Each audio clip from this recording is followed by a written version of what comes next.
We thank everyone for coming, for joining, for everyone in Hollywood. Welcome, for everyone listening to iTorah. Thank you for getting involved and listening to these words of Torah. During our pandemic, what's happening right now with the virus, then it turned into the looting, as we spoke about last week, that we're here to make a Kiddush Hashem. There is a different plague that has been plaguing the world, and specifically has been plaguing America. And what is that? One of the biggest issues right now that has been like this for a very long time was the fact that we don't have confidence.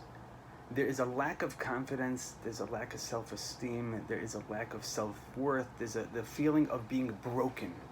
That's how people feel. If someone asks me what job should they go into, I always say go into something in psychology, psychiatry, because that's what's needed nowadays. That's what everyone needs. Everyone's at that point where they need help.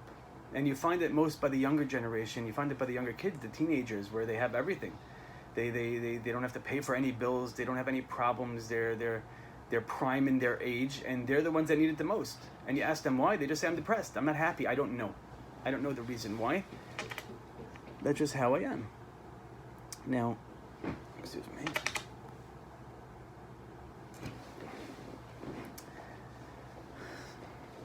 Now, during this time of this pandemic, something has happened which made things much, much worse. There is a pandemic of depression, anxiety, stress, and there is suicides happening, all due to the fact that people don't have jobs. And we know, if someone doesn't have melacha, mevia lidei shimum. If you don't have melacha, you're not working, you're not busy, you're not accomplishing, you're not succeeding, you're not doing anything with your lives, then you have nothing. And that's why, as we know, Rabbi Miller says, the reason why the Goyim don't go and kill us every day is because they have their sports events, and they have their bullfighting, and they have their baseball and basketball, and their movies and everything, all the batich. And now, when they don't have anything, what happens? Then they come unto us. But that's for a different parasha.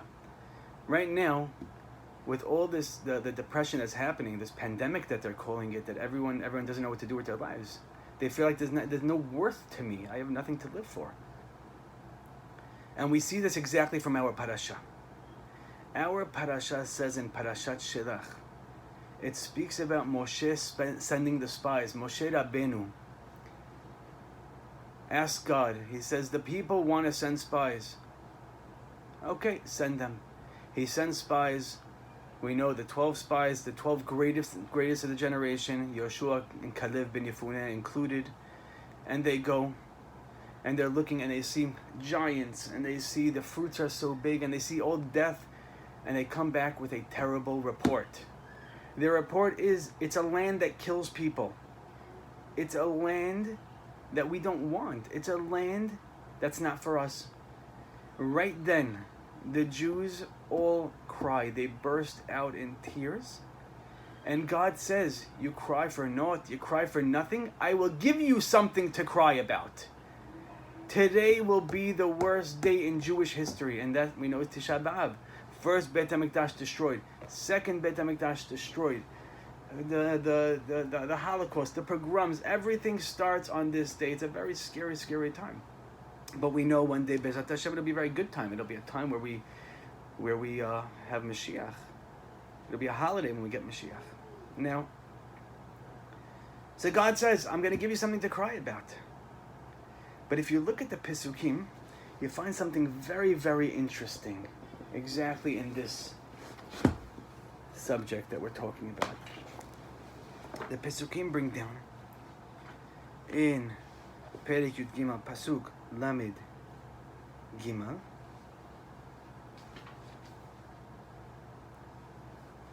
It says, Vesham ra'inu et hanefilim b'nei anak min hanefilim v'nehi b'einenu k'hagavim v'chen hayinu b'einehem. So it says, and there we saw the Nephilim, these giants, the sons of a giant from among the Nephilim. We were like grasshoppers, like hagavim, in our eyes, and so we were in their eyes. What did they say? They didn't say that they looked at us like grasshoppers. They said we felt like grasshoppers. We felt small. We felt minuscule. We felt myopic. We felt like we're nothing. That's how we felt in front of these giants. So God wasn't actually punishing us. And God wasn't punishing us. God wasn't saying, you know what, you cried about it, I'm going to go and punish you. God was saying, this is cause and effect. I'm on your team. If you don't believe that if you have me, after all we've been through the 10 Makot and the Yam Suf, we went through everything. If you don't believe that I'm the one, that I can take you out of this also, these Anakim, these giants, then you're going to have issues. And that is your issue. But they weren't saying that. They weren't saying God wasn't great. God wasn't all powerful. They were saying we felt like grasshoppers. And God was saying this is cause and effect. The way you feel is going to change your life forever. If you feel small, you're going to be small. If you feel like you're nothing, then you're nothing. And God says until you get out of this rut, until you build up your confidence, your self-esteem, that you could become great, you could accomplish, you could grow, you could be the best version of yourself that you can ever be, you'll never get out of it. You will be the same person, and this will be a Tisha B'Av every single year.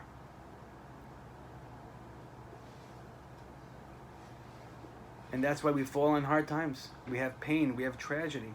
Why? Because we don't believe in our self-worth. We don't believe that we're able to accomplish. We don't believe we're worth it.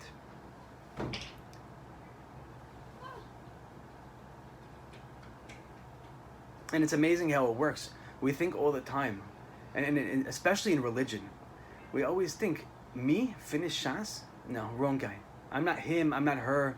I wasn't brought up in this family, I wasn't in this place. There's so many excuses that we give to say that I can't finish Shas, that I can't start an organization, and I can't be part of a community organization.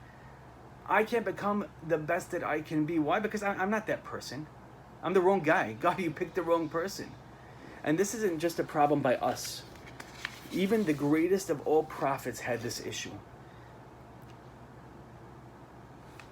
If you look in Shoftim v'Shoterim, no. Shoftim in Navi. Perek 6, Pasuk Yud Aleph says,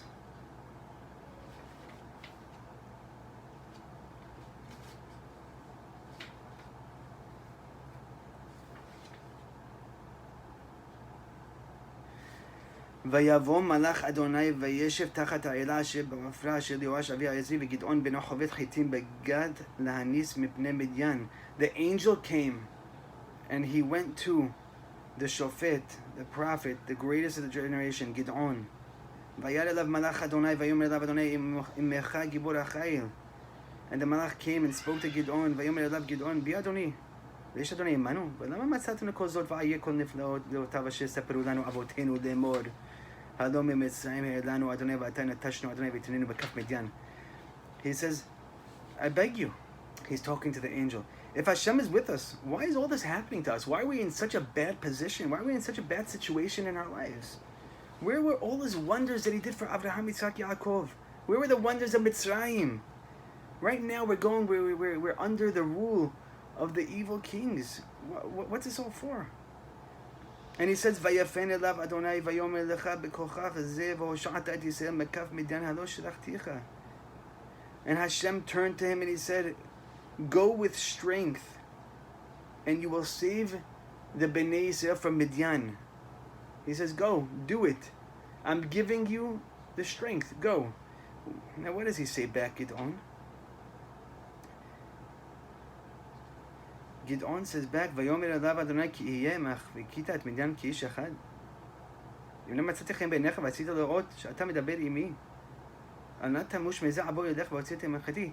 He says, what can I do? What am I capable of? Gid'on says, I'm the youngest in my father's house. I'm part of Shevet Menashe that's poor. I don't have anything to offer.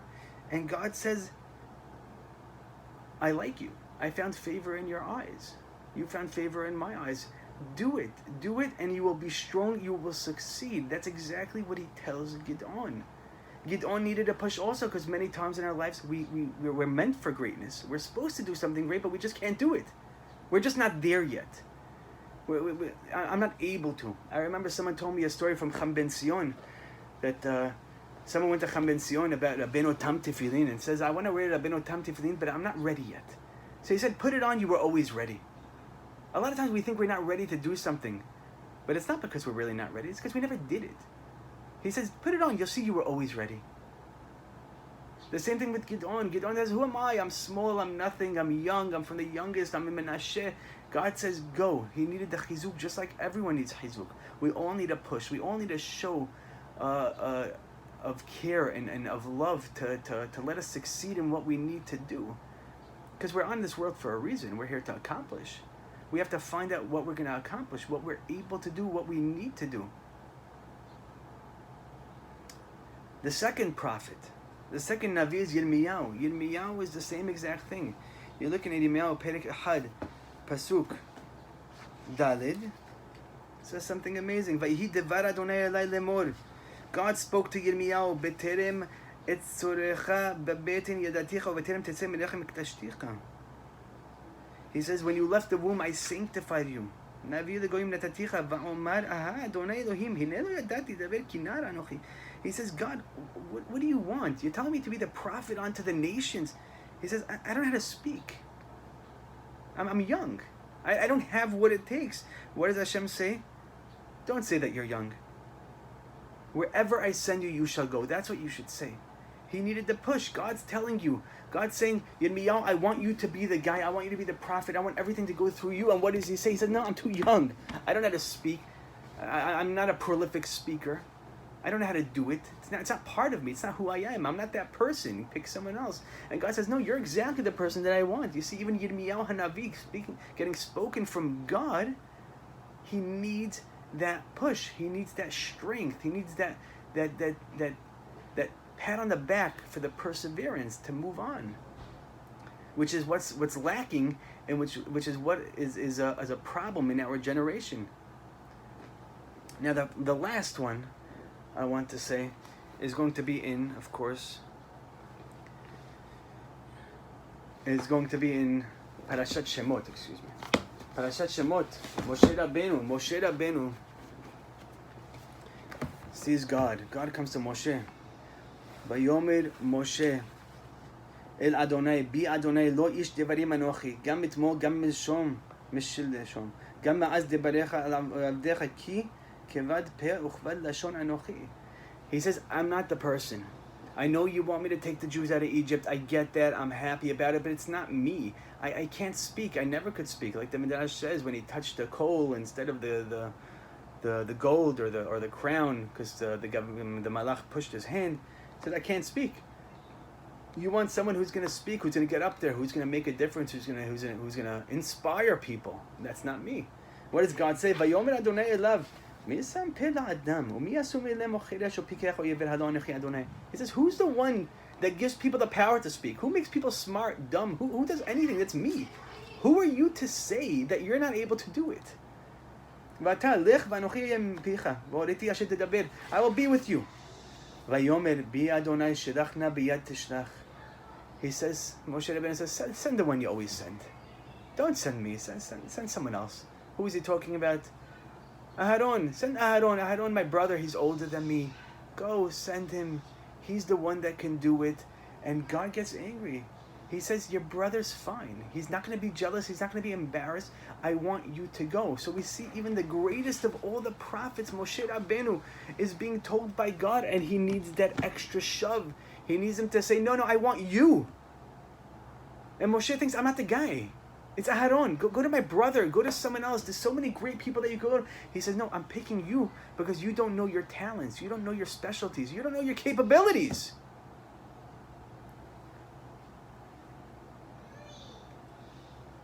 But when we realize God is on our side, when we realize that Hashem is the one that's maneuvering every part of our lives and He believes in us, then how can we cry? How can we cry by Shelach by this week's parasha, when they hear this terrible news that the Anakim, they have giants and they have all these things going on. How is it possible? How is it possible that they can cry? God's saying, I believe in you. And that's why God's not punishing them. Again, it's a cause and effect. God's saying, if you don't believe in yourself, you're never going to make it out of this exile. You don't have the capabilities anymore until you realize that you are important, that you are the one. There's a story I heard from Rabbi Spiro when he came for the pre-Pesach Shabbat in Ohel Simcha in Deal. He said over a story that I believe is written in his book as well, but I didn't read it in his book, about Warren Buffett. He said there was a very influential, powerful, rich person who was the head of a firm or a partner in the firm. And he had his house in the Hamptons, he had his extra apartment, he had his cars, he had his vacations, everything was set up. He was doing very well, wonderful wife, beautiful kids, everything's perfect. One day he gets the pink slip. I'm sorry, sir, we can't do this anymore. It doesn't work. We can't afford you. You gotta go. Now this person felt terrible.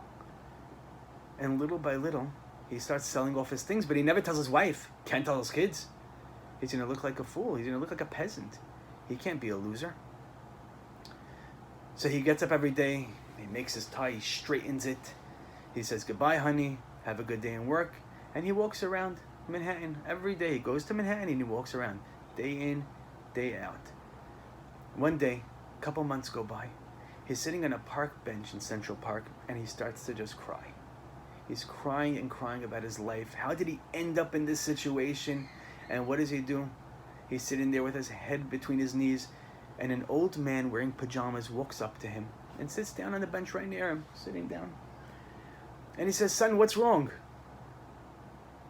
And this person who is rich says, what do I have to lose? And he tells him the whole story. I was worth this, and I had this, and I lost my job, and I can't tell my wife. And this man pulls out a check from his pocket, and he writes it for $1 million. He says, I am writing you this check, and in 1 year from now, exactly this day, I want it back. $1 million. He says, what? Who are you? You're like an angel. He looks at the check. It says, Warren Buffett. He says, Warren Buffett gave me a check for $1 million? That's the most amazing thing in the world. I can't believe this. He says, Mr. Buffett, I'm going to do it. I'm going to make it back, and I'm going to make you proud. You're going to see. Lo and behold, day in, day out, he's working a month, 2 months. He makes way more than $1 million. He comes back. He sits on the bench waiting anxiously for Warren Buffett to come back. Warren Buffett comes back, sits on the bench in his pajamas, and he says, Mr. Buffett, I have your check. And he pulls out the exact same check that he gave him, all crumpled up. And he says, I don't understand. I gave you this check. How did you make money and give it back to me? He said, the truth is, when I realized that Warren Buffett believes in me, when I realized that you, Warren Buffett, the multi-billionaire, one of the smartest people ever, believes in a guy like me, I didn't need the money. I knew I could do it. And I brought back the exact same check. A few moments later, 2 men in white coats come over and they say, sir, you're coming with us. And the rich man now says, what are you doing? He says, well, this man comes from an institution, a mental institution down the block. He runs over here a couple times a week. And not only that, he tells people he's Warren Buffett. But don't let the joke mask the idea, the concept, which is so powerful. That when someone believes in someone else, then of course you could do it. Then I have no issue. I'm here, I'm yours. If Hashem's saying, I believe in you, I'm telling you that I'm going to be with you and you can conquer this land, and you cry, that doesn't just hurt me, that hurts you. Because then you know that you're not worthy, and then you think that my belief in you doesn't mean anything. But that's our issue. We don't believe in ourselves. Recently, someone came to me over here and told me he's going to start taking antidepressants. I said, why? He says, I'm just not happy. I tell him, you have a great wife. You have wonderful kids. You own a house. You have a nice car. You have a job. You have everything you need. You're healthy. Your family is healthy. What's wrong? And he tells me, well, I don't believe I deserve it. He says, I don't believe that I deserve these things. So that's why I want to take it. Which is such an amazing thing. It's unbelievable that you can feel in such a way that you have everything from God. And instead of thanking Hashem, thank you for it, you feel like, you know what, I don't deserve it. And then you take antidepressants for it. There were many studies that were done regarding prescription drugs in the world. And everyone comes out that the Americans, USA, takes the most prescription drugs. There's one study that came out that says that that the most usage of prescription drugs in the world is in America. It uses 80% of the world's prescription drugs, and it's only 5% of the world. Imagine 80% of the world's drugs comes to America, and you ask yourself, why? It's the land of the free. We have everything over here. How can it be possible that in a place like this, there's more people taking prescription drugs and antidepressants and Ritalin and Xanax and all the stuff that they prescribe for random people and in bogus cases even? How is it possible that it's more than these third world countries that have nothing? But that's what affluence is. When you have money, when you have everything, then you don't realize what you're actually missing. When you have everything, that there's mevil de shimum, there's nothing left. So then what do? I have to work on something. There's got to be something in my life that I have to do. And that's exactly what it's talking about. That's what it means. To have wealth is a wonderful thing, but that doesn't mean that you're happy. There's a story I heard from a Hatzalah member. This goes back many, many years. He tells me that there was a very, very, very wealthy person, one of the richest Jews alive. And he called into Hatzalah, his wife fainted. He said that was a house everybody wanted to see. Instead of having the 2-3 people they usually have, they had a dozen people there just to get into the house. And he says he was one of the guys pushing and shoving just to get in to see, try to help. And she's there on the floor. She fainted. They're trying to resuscitate her. And they're throwing water on her face, and they're doing everything that Hatzalah does, Baruch Hashem. And one of the people go to the husband and say, so does she take any medication? We need to know if we have to give her something, what we can give. And the husband's quiet. Nothing. And then he says, I need to know what we can give her. Is she allergic to anything? And he starts to cry. And he starts to name all the antidepressants and all the prescription drugs that she's been taking. And it hit him so hard that you could be the richest person in the world and you're still not happy. And you're still taking all these things. And nobody knows it because on the outside, we live an Instagram world. We live a WhatsApp status world where everyone sees what's perfect. What's perfect. I remember hearing a friend of mine told me that he was sitting in a fancy restaurant and he was sitting near a couple that he knows, a married couple that they're friends with. And they got into a big fight in middle of their meal before the food came. A big fight, and the husband stormed out.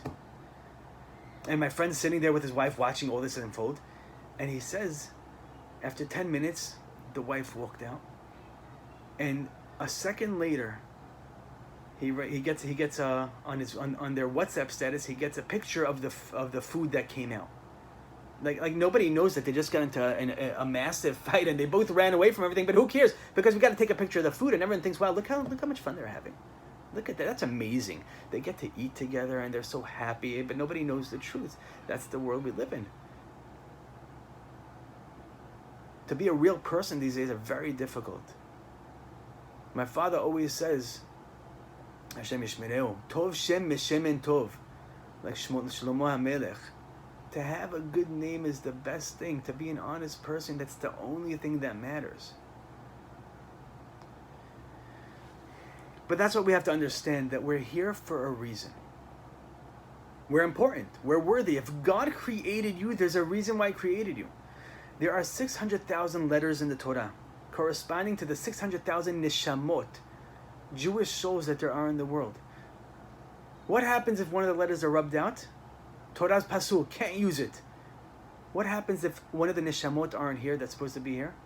The world is not complete. We're the same exact thing. If you're not complete, if we're not complete, if you're not in this world, then the world is not complete. Just like that Torah, the Shefa doesn't come down. Like it says, Yisrael's acronym of Yesh Shishim Ribo Otiyot La Torah. 600,000 letters in Torah, and each letter is corresponding to that neshama. If God created you, if He gave you a neshama day in, day out, and He gave it to you again, there's a reason why you're here. We say, Modeh ani lefanecha melech hay v'kayam, she'achazalta bi neshmati b'chemla, rabba emunatecha. Thank you, Hashem, for giving me back my neshama. So great is your belief. What belief? So great is your belief that you believe in me. That you think that I'm worthy to have this neshama. That means if I have this neshama, if I'm breathing another day, another moment, there's a reason why I'm breathing. There's a reason why I'm here. There's a reason why I'm supposed to do something, what I'm supposed to accomplish. These are questions that people don't ask. You can be 90 and people don't ask, what am I here for? What am I supposed to do? How do I make Hashem happy? Who is Hashem to make happy? How many times do we speak to Him? Rabbi Miller says, speak to God every day. Say thank you. Say I love you. How many times do we speak to Hashem? We don't know Him. He's some fairy tale in the sky. But this is why we have to internalize that God cares about you. It's interesting, the Chabad and the Lubavitch and the Breslov are the only two sects that specifically celebrate birthdays. They're very into birthdays. Everyone's into yard sites, they're into birthdays. Why? Because they believe that what happened before you were born in this world, the world was not complete. What made it complete? Your birthday. That's why it's important. Why do they care about your birthday? Because your birthday is what made this world complete. God needs you. God is saying, I need you. I need you. I want you to be close to me. I need something from you. Please find it out. And what is it that we find out? That could be simple, like the Vilna Gaon says, whatever is hard for you, whatever is difficult.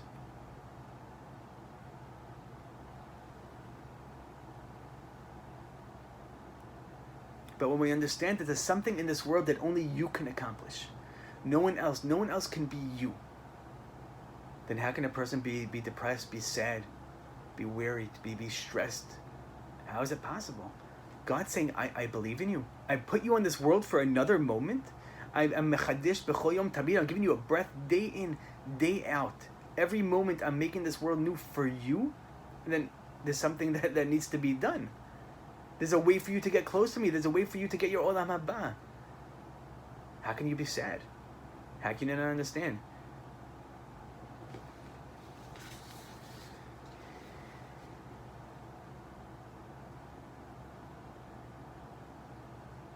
So especially in times like this, we need to understand our worth. We know the famous midrash that Noach was punished for not feeding the lion on time. He used to go give every animal the food, every bird, everything that there was. He would give them food, and he would make sure it's on time. And what happens? One day he comes to the lion late, and the lion goes slaps him, makes him lame.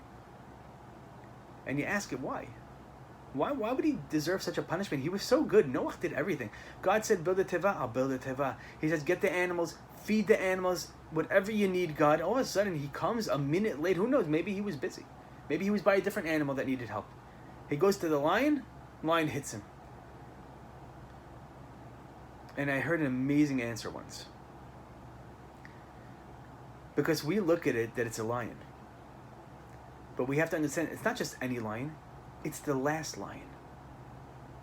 When you're the last lion, then it's important. You make sure it's on time. Because there's no one else. If something happens to this lion, there's no more. It's extinct. You can't make another one. It's finished. And this is the same thing with us. With the community. With the Bnei Torah. We are the last lion. The lion. We're the last ones. There's no one left. We're right before Mashiach. If we're not going to become strong and do what's right and become great and stay happy and stay strong and be accomplished, then we're missing out on everything. Then we deserve to be hit. Imagine you're the last one in history and you just go and you have time to sit down and cry over the tzarot. No. You don't have time. You have to do things. You're the last one. Now it's a whole different understanding of Parashat Noach. No, the reason why he got hit, it was not because he came late. It's because the last lion. You are the last lion. I can't come late. You could be weaker for generations. You could die. There could be no more of you. Just like us before Mashiach. So that's why we need to build up ourselves against negativity. Because that's what brings us down also. There's a different study that they bring down. It says 8% of humanity fulfill their potential. 92% doesn't. Imagine 8% of humanity fulfill their potential. If you think about it in a different way, that means 90 out of 100 times, a person did something 92 times, and it was bad, it was wrong, it didn't work. And 8 times he did it right. But he kept on going. Imagine such a statistic. 92% don't fulfill what they're supposed to fulfill. Don't fulfill their potential. It's astounding. And what's the reason why? Because they don't believe that I'm the person. What's your potential? Your potential is to go and make a bikur cholim. No, it's not me. I can't do it. It's got to be someone else. Imagine everyone said that, we would have nothing. No, but it's always someone else. We push it off to the next guy, to the next guy, to the next guy. And at the end, when God comes and God says, well, why didn't you build that hospital? Why didn't you build that yeshiva? Why didn't you finish Shas? Why didn't you go through Kol HaTorah Kula? Why weren't you better to your parents? Why weren't you nicer to your kids? Why didn't you spend more time with your wife? Well, it just wasn't me. I wasn't the guy. No, you were the guy. You just didn't do it. You let it go. You see it?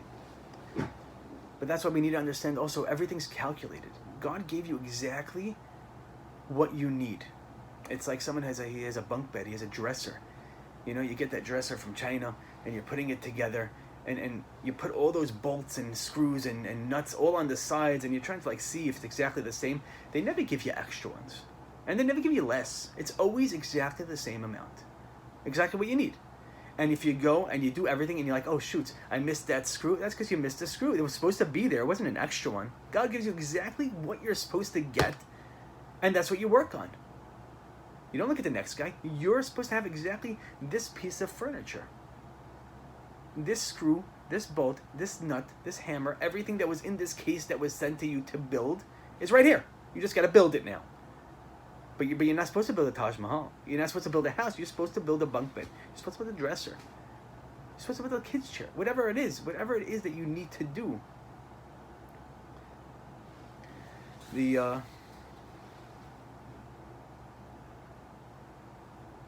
When we realize that greatness is in us, instead of running after, trying to become great, when we realize, when we can perceive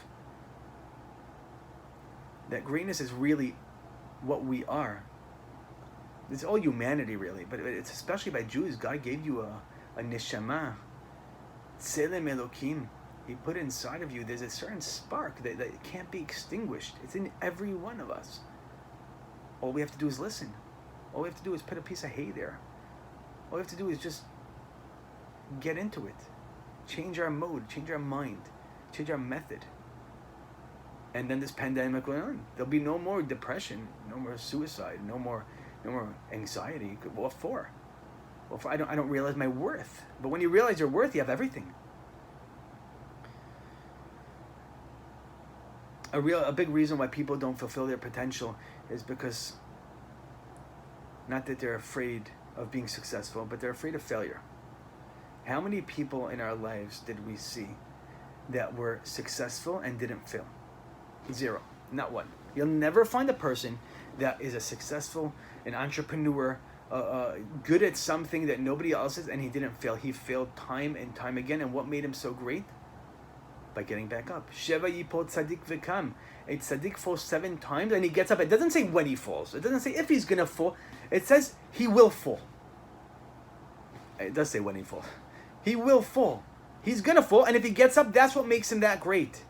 By getting up. By persevering, by not being afraid of that failure, by saying, you know what, I'm going to build a school. That's my mission. I'm going to build a school.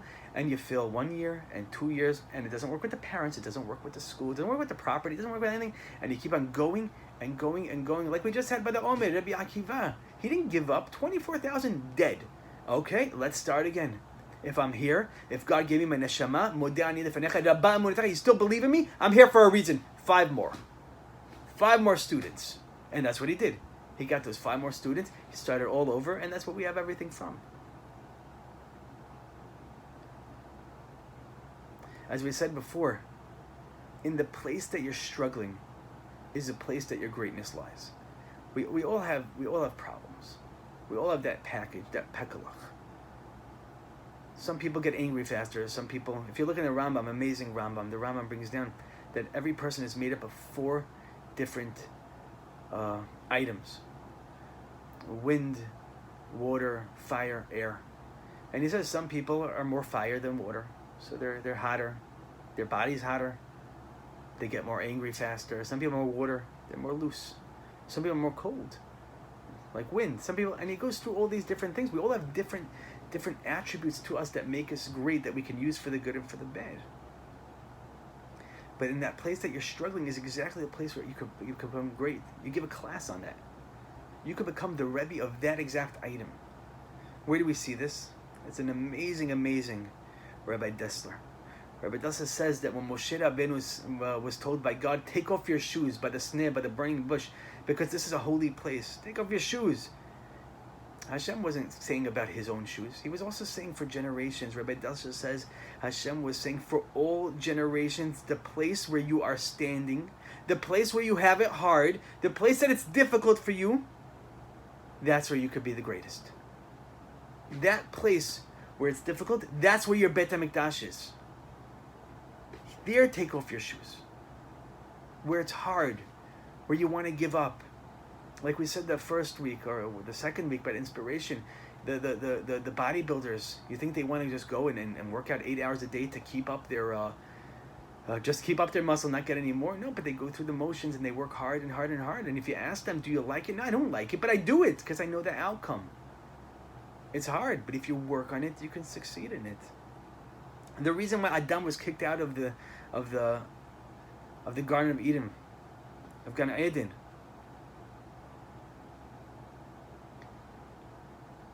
was not because he ate it. He could have said, I'm sorry, I do teshuvah, chatati aviti pashadi. God would have said, okay, stay in. What's the reason why? It's because he blamed it on someone else. God's not punishing Adam for his sin. He's punishing him because he didn't take responsibility. He didn't man up. He didn't say, I'm sorry. God gets angry, and this is involved with the whole thing of how depression works, how we blame things on everything else. So I have to take my pills, or I have to do this, or I need that break, when you really don't need that break. God's not happy. God's okay with when we make a mistake. He's not happy when we blame it on society. It's not me. It's the country I live in. It's the world that we live in. It's my family. It's the government. It's my parents. It's too much money. It's no money. You keep on blaming it on different things. That's when God gets angry. He's like, you think I didn't give you exactly the amount of screws you were supposed to get? That you could go and blame it on everyone else? For that reason, now you can go out of Gan Eden. If you start blaming things, then you're not wanted anymore. You're not needed. You're not needed. I'm disappointed in the fact that you think I would give you something that you don't need. Blaming it on someone else? Man up. Now,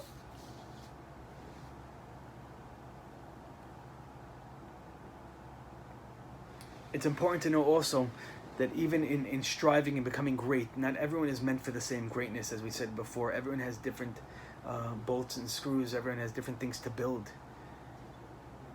Where do we see this? We see this by Noach and Abraham, one of the most famous Rashis.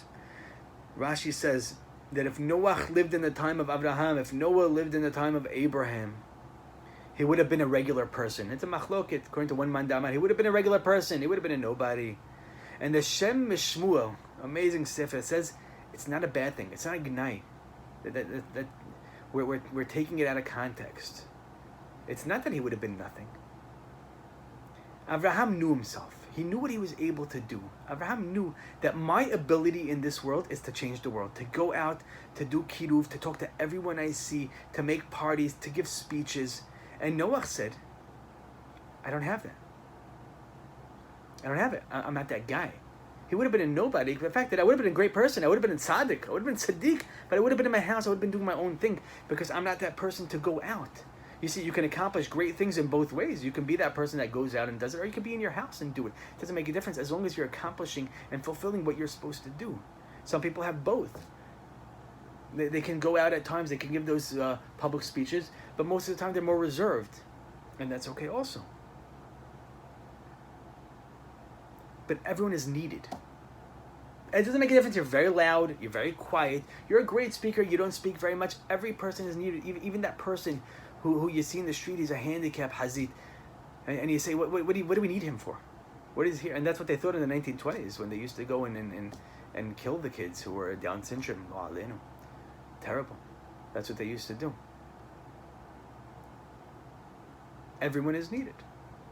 And Noach is saying, Shem Shmuel is saying that Noach wasn't saying that the rabbis aren't saying in the Gemara. They're not saying that it's a bad thing. Oh, he would have been nothing. No, he would have been nothing in the fact that whatever Abraham was doing, he wouldn't have done that. It would have been a different world. But he would have been a great person as well. After Yaakov Avinu blessed each of his sons, he blessed them all with the same blessing. Why? To teach us that everyone has inborn talents. I get that. And that's why you're going to have separate blessings. But at the end of the day, you're all one. You can all take from each other. Even though you have an inborn talent to do X, Y, and Z, A, B, C is not out of your reach. I'm giving you a blessing for that also.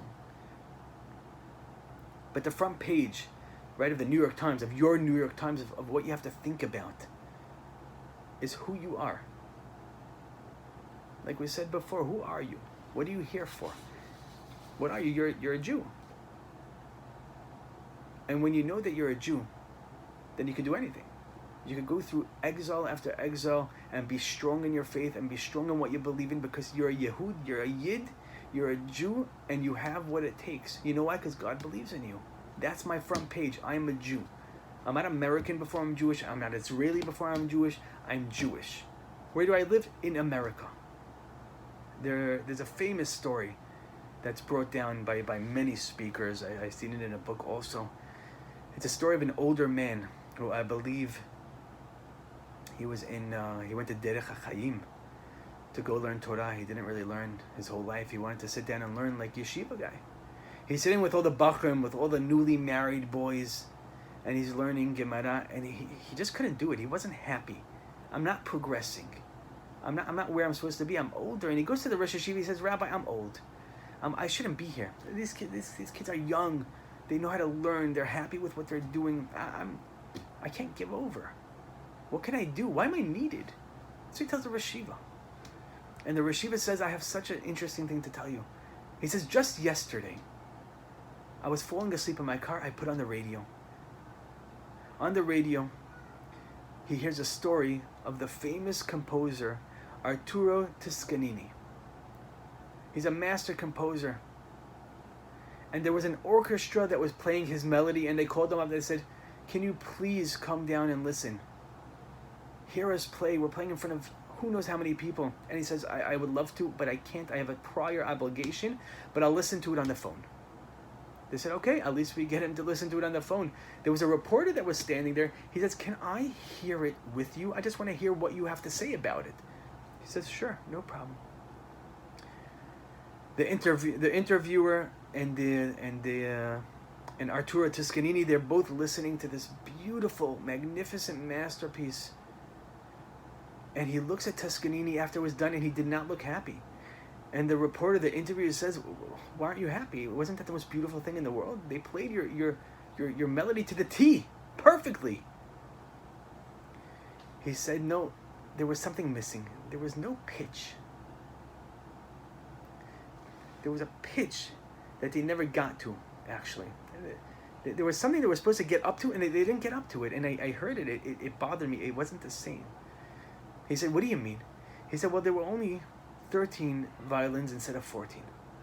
Now, for the untrained ear, like yourself, Mr. Interviewer, it sounded great. But for me, it's a disgrace. It was missing it.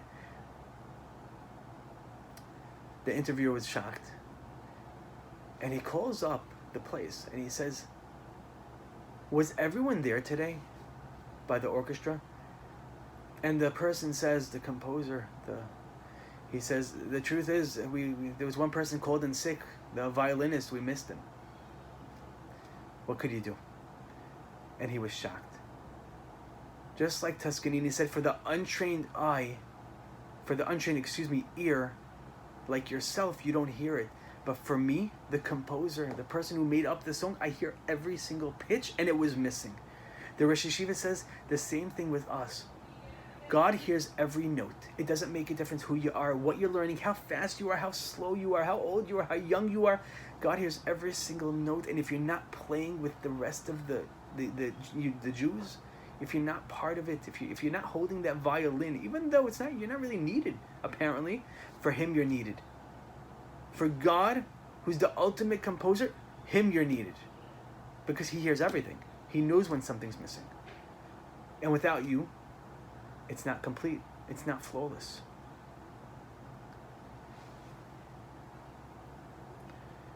There is a famous Gemara, one of the most famous Gemarot in Chagiga. It's about Acher. Acher was a man who went off the derech. Very, very long story short, he went up to the Pardes, he went up to Shamayim with 3 other rabbis, Ben Zoma, Ben Achai, Rabbi Akiva. They saw things that were way above their intellect, way above their understanding. One of them passed away, one of them became crazy. Rabbi Akiva went b'shalom and he came back b'shalom, he was perfect. And Acher, Elisha ben Avua, he went off the derech. He lost his way. And the Gemara brings down the reason why he lost his way. How is it possible? He was such a great person. Now, I want to speak about one specific thing. There was one time that Elisha was Mechalel Yom Kippur. He rode a horse right near the Kodesh Kodashim. As he was passing, he heard a heavenly voice emerge.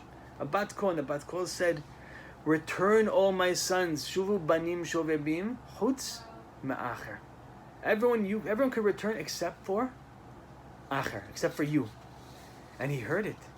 And he says, well, if I can't come back, then let me do whatever I want. And he did whatever he wanted. Kol davar asu. Some say he did teshuvah, and some say he didn't do teshuvah. But I heard something amazing from Rabbi in the name of Rabbi Soloveitchik. Usually we hear the Rabbi Soloveitchik from Brisk. This one was from YU.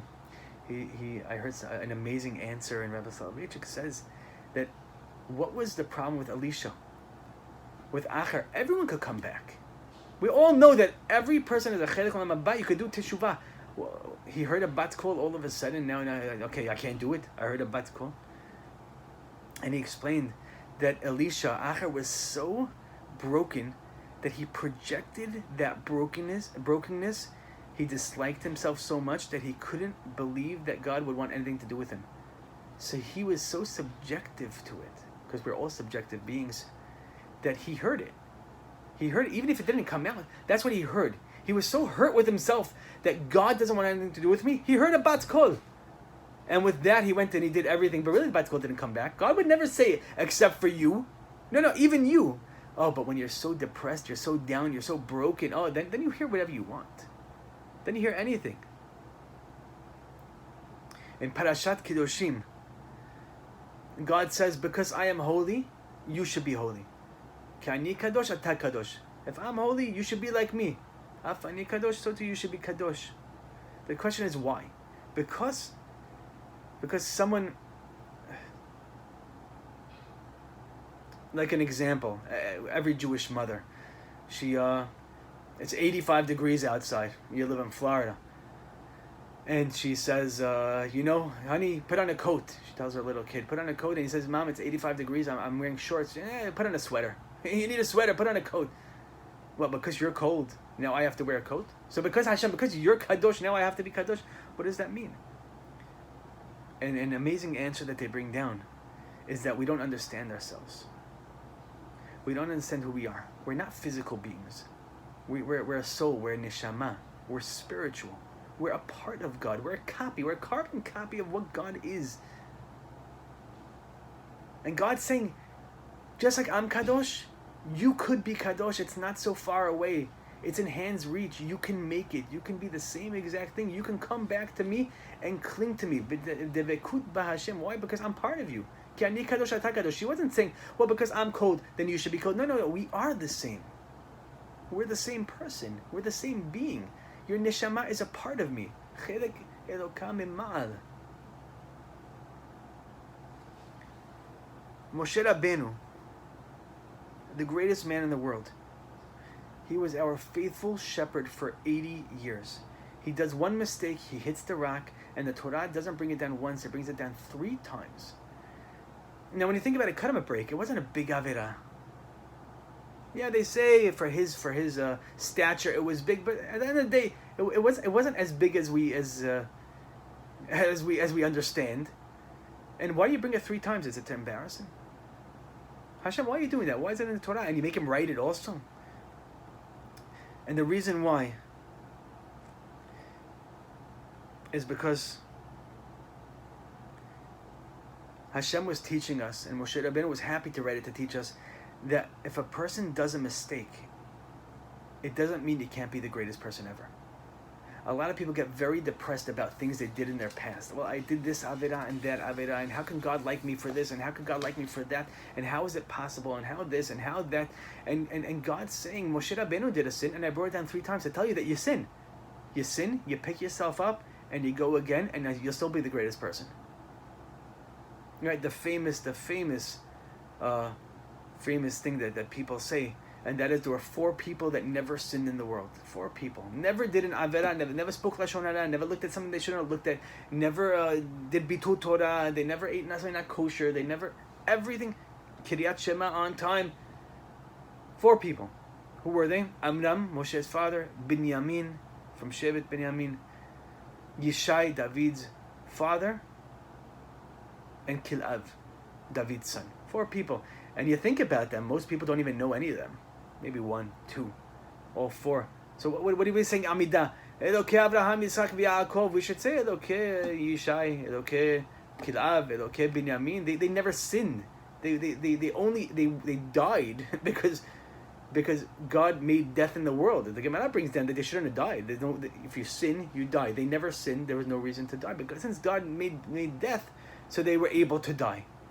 So why weren't they one of them? The reason why is because when you fall, like Abraham, Yitzchak, and Yaakov did, they fell. They had trials and tribulations and problems, and there were at times that they didn't do things perfectly. They sinned.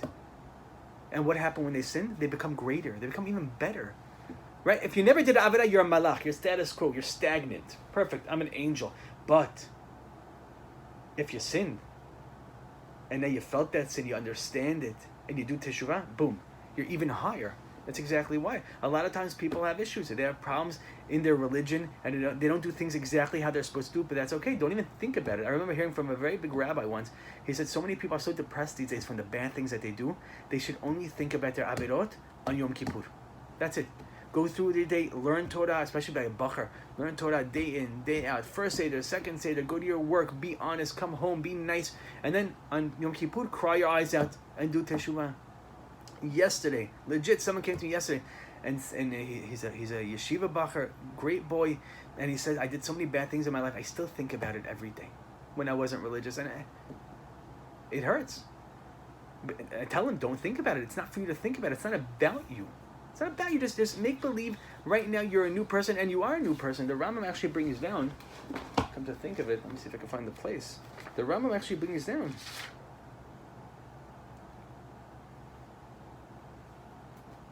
in Hilchot Teshuvah, Perek Zayin, Halacha Daled. Al yidameh ba'al teshuvah shu meruchak mima'alat tzadikim b'bnei avonot chadot she'asa. Don't think that these people who did averot and now they did tshuva, they're any worse or they're under the tzadikim who never did anything. In a davar not true. Ela ahuv v'nechmad hu lifnei haboreh kudu lo chatem olam. It's as if they never even sinned. You're loved in front of God like you never sinned. Nothing makes a difference. Velo od, not only that, you get more schar, more reward. You felt it. You tasted hayat. You tasted in avera, in avon. And you went and you took the Yetzirah, you still stuffed him down? That's a person. That's a great person.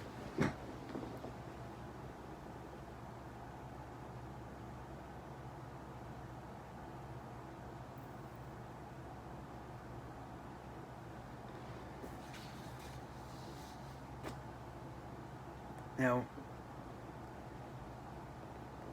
there's an amazing story I heard from Rabbi Krohn, or actually in the name of Rabbi Krohn, Rabbi Pesach Krohn. He says a story of a security guard.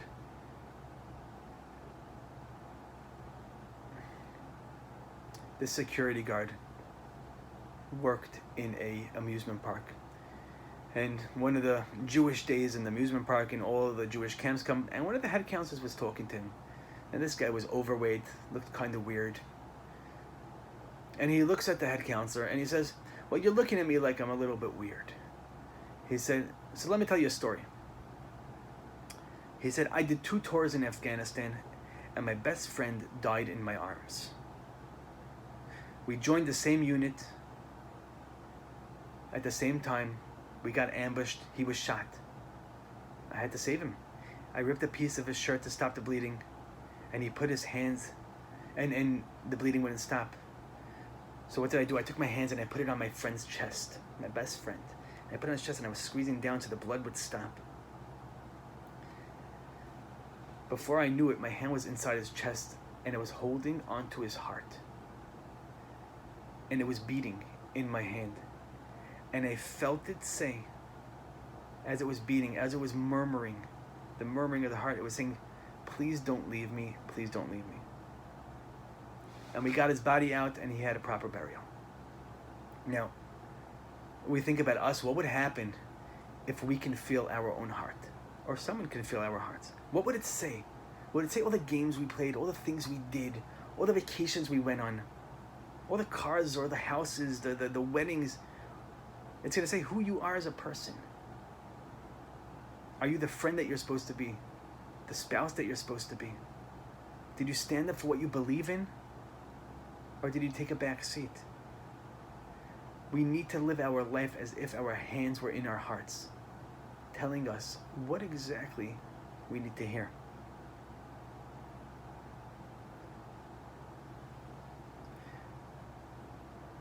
I want to end off with something very important to know. And that is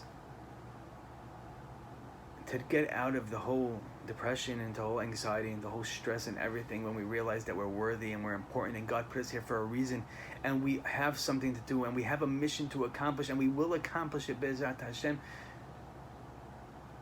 When we know, like Warren Buffett said, you believe in the person. When we know God believes in us, there's no way we can't believe in ourselves.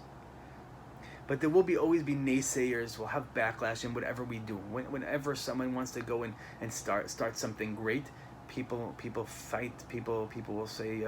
I remember hearing from Rabbi Weinberg many years ago when I was in Aish. He said over. I heard from a Talmud actually, from one of his students. He said whenever someone has a good idea, there's 3 types of people. The first person says it's not going to work, it's a terrible idea. The first person says it's a terrible idea. When you start doing it, the second person says it's not going to work.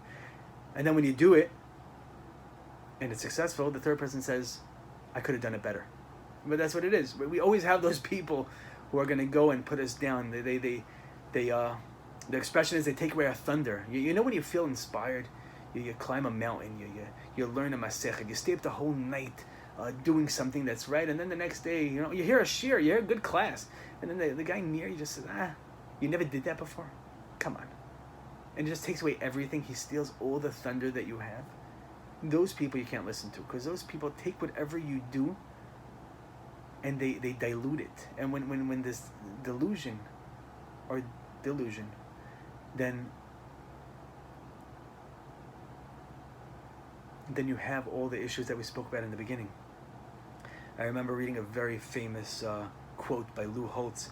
He says, don't tell other people your problems, because 80% don't care and 20% are glad that you have them. And I believe you can say the same thing regarding dreams. When someone has a dream to accomplish, to become great, to do something that has never been done, or to make something better, to start a mission, to get involved in an organization, to stay close to your Rebbe, to learn a masechet, to whatever it is. There's so many things to be better to your spouse, to spend time with your kids, to work harder at work, whatever it can be.